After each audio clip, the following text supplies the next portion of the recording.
Chapter 2. Contents of the Gita summarized.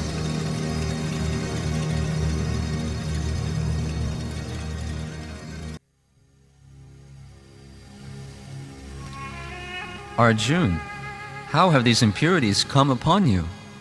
They are not at all befitting a man who knows the values of life. They do not lead to higher planets, but to infamy. O son of Pritha, do not yield to this degrading impotence. It does not become you. Give up this petty weakness of heart and arise, O chastiser of the enemy. Arjuna speaks. Krishna, this is not impotency. It's discrimination based on religious principles. When I see Bhishma and Drona, my heart feels for them. This is weakness of heart, Arjuna. Give it up. You are Partha, the son of Indradev. It's not weakness but compassion, Krishna. Give it up, Arjuna. Get ready to fight. You are Parantapa, chastiser of enemies. Do not become the object of ridicule. But how can I fight men like Bhishma and Drona? Why shouldn't you fight with them, Arjuna?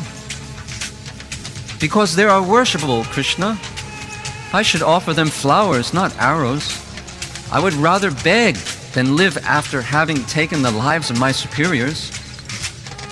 I am ready to give up my fame and take up begging. At least my future will not be spoiled. Besides, great souls like Bhishma are not fallen, and therefore should never be disrespected. Bhishma has lost his greatness, having been purchased by Kaurava grains, Arjuna. Still, killing him will cause me misery, Krishna. The spoils of victory will be contaminated, having been acquired from that lowly Duryodhana.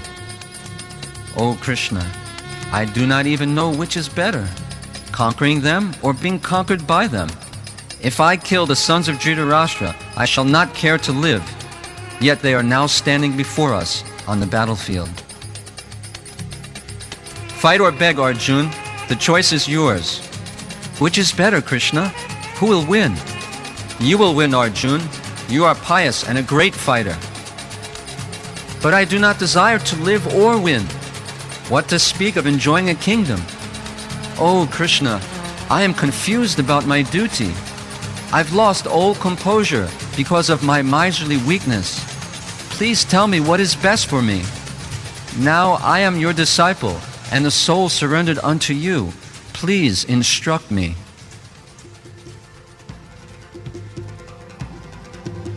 Hey Partha, your scriptural arguments and logic are so expert, and you have already decided to beg. So what is the need of my speaking? Principles of religion are hard to understand, Krishna. Please instruct me. Whatever I speak, you'll simply defeat with your scholarship, Arjuna. No, I surrender, Krishna. No more counter-arguments now. The Shastra says to approach a guru, but I'm just your friend, Arjuna. So I'll become your disciple, Krishna. Now teach me. I'm your friend, Arjuna.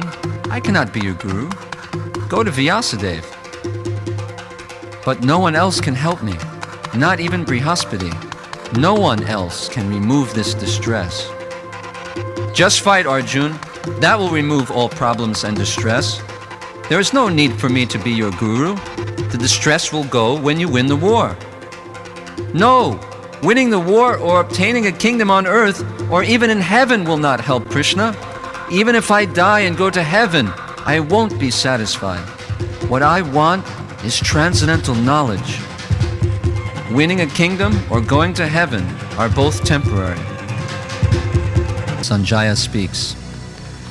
Arjuna then told Krishna, O Govinda, I shall not fight, and fell silent. O king, at that time, Krishna, smiling in the midst of both armies, began to speak to Arjuna.